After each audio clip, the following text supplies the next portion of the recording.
puffing, puffing along, shot and shoving. Whistles blowing that song over Sodor. Working under the sun, see that chopping, puffing, bubbling, boiling, shot and shoving, rocking and rolling. Ground gonna quake, rumble and shake. Hear the engines coming. Everybody stop, everybody wait. Hear the engines coming. Ground gonna quake, rumble and shake. Hear the engines coming. Everybody stop.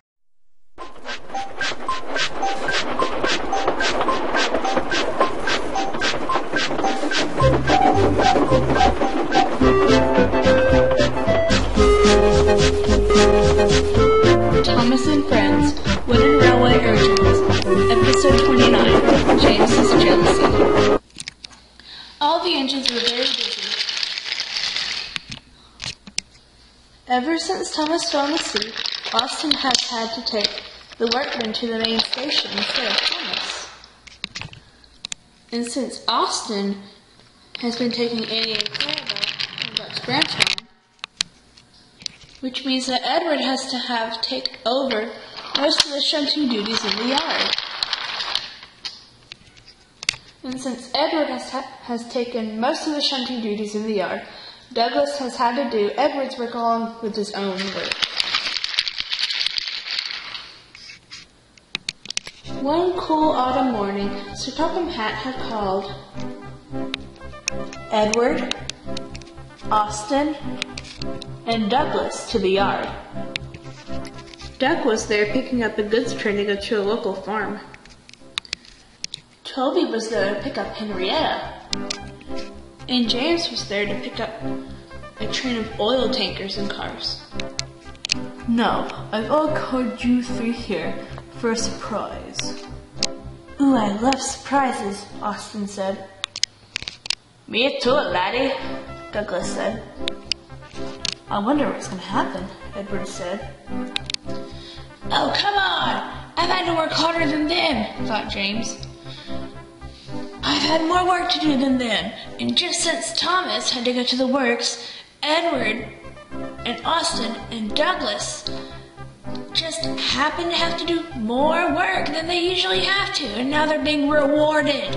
It's not fair, thought James. James felt jealousy and envy overwhelm his boiler. Now tomorrow afternoon, you three engines will have special jobs, Sir Topham Hatt said. Hooray, said all the engines. Douglas, you'll be taking very special passengers tomorrow afternoon around tea time. Thank you, sir, Douglas said. Austen, you and me will be going to the other railway tomorrow morning to pick up one of Donald's parts that he needs to be repaired. Okay, sir. Thank you, Austen said. Edward, you have a special to pick up tomorrow morning at the docks. Come back here to the yard to pick up the freight cars that are needed. Yes, sir. Thank you, sir, Edward said. And Sir Topham Hatt walked away.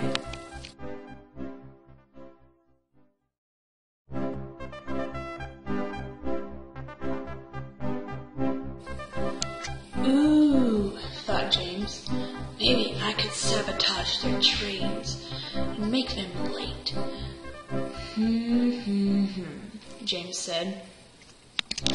Then James puffed away, feeling pleased with himself.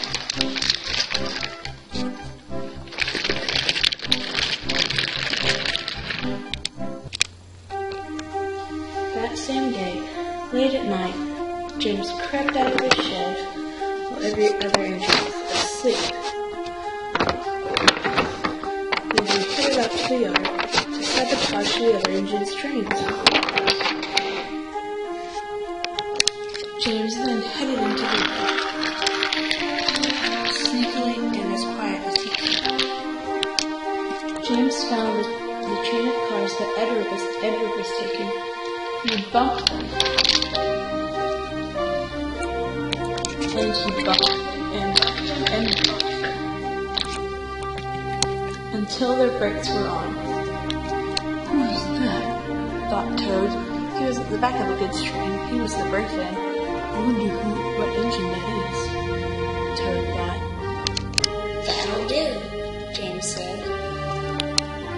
Oh my, it's James, Toad thought.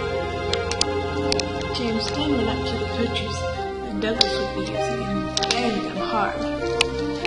He banged them and shunted them until he heard a crack. That was the brake valve. Now the only thing that could repair that was newspaper and a leather bootlace. Good, thought James. Then James hurried away. James then hurried away, back into his shed.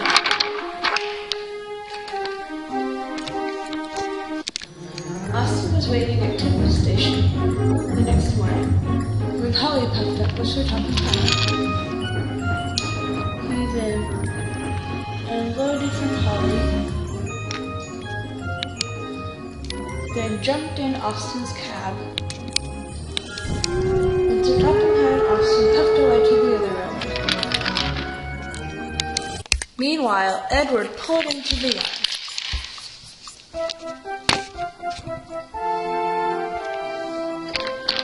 And coupled up to the freight cars. But when he started to leave, the trucks didn't budge. He pulled and he pulled and he pulled and he pulled. But the trucks didn't budge. Oh no, said Edward. I wonder what the problem is. He pulled, try as he might. Then the coupling snapped and hit in the first car. Edward then backed down on the train again and was coupled up again. Edward's driver then stepped out. I wonder what the problem is, Edward's driver said. He then went to inspect the train.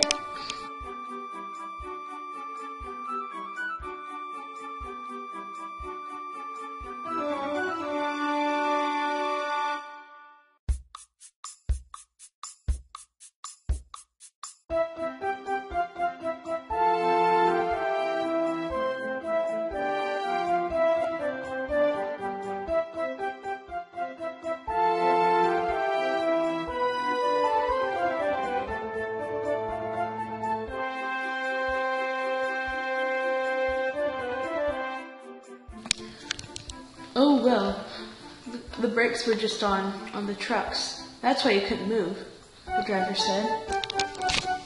Ah, said Edward.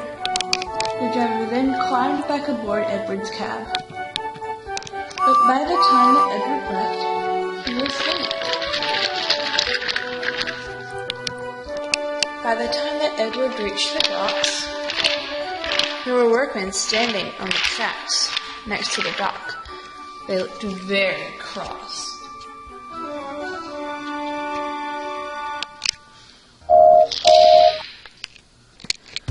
Sorry I'm late, Edward said. That's okay, Diesel said. Soon the workmen had finished unloading the fish into the cars, and Edward puffed away as quickly as possible.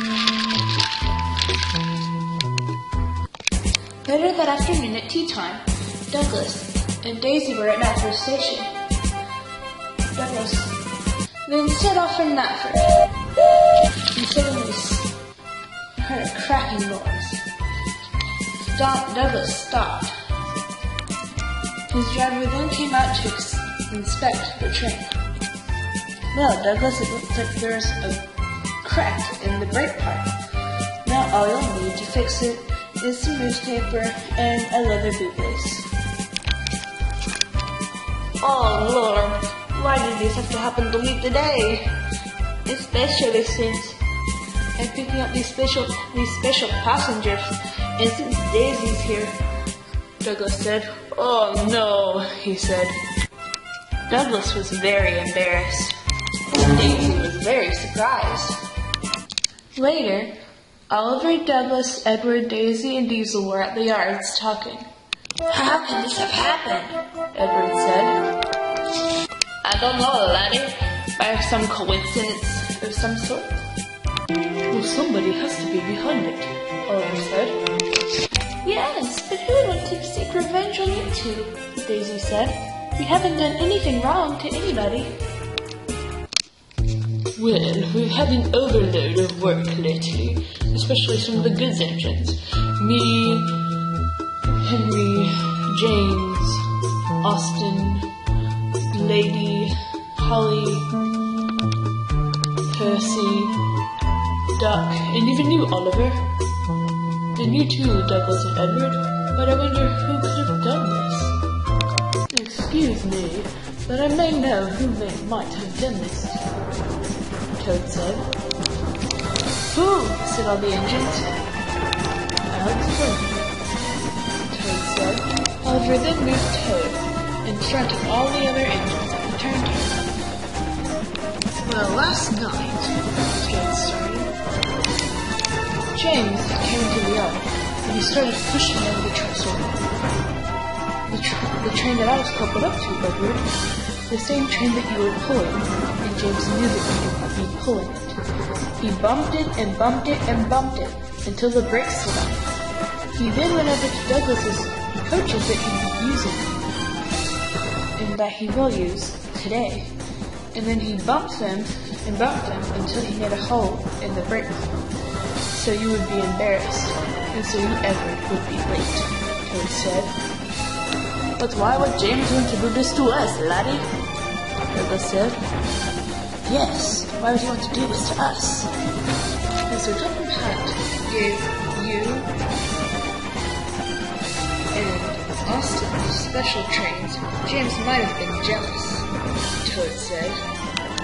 Oh, the engine said.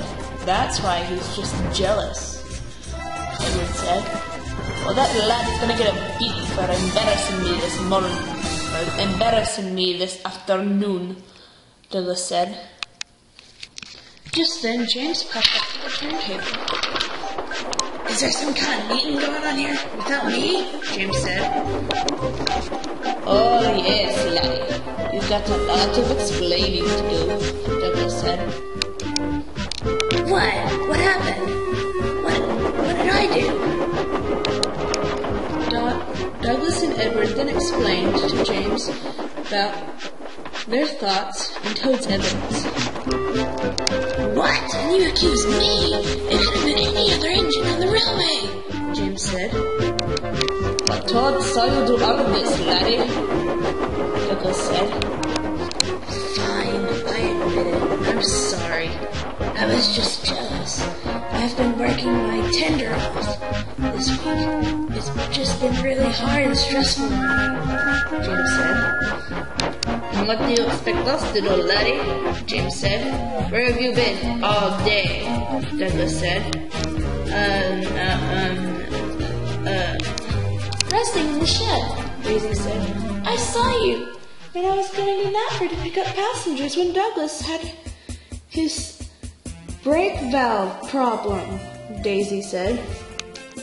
Wow, Daisy, I bet you wouldn't tell anybody. Desperate times calls for desperate measures, Daisy said. Now it's time for you to get your buffers moving, laddie, Douglas said. Tomorrow, you will do half of my work and half of Edward's work, Douglas said. But that's not fair, and plus you can't do that because Republican Hat's not here, James said. So, you embarrassed Douglas and made Edward late this morning. You should have consequences, Oliver said. You shouldn't have let jealousy taken over your boiler, James. You know better than that, Oliver said. I'm sorry, James said. And then James puffed off to prepare for tomorrow's work.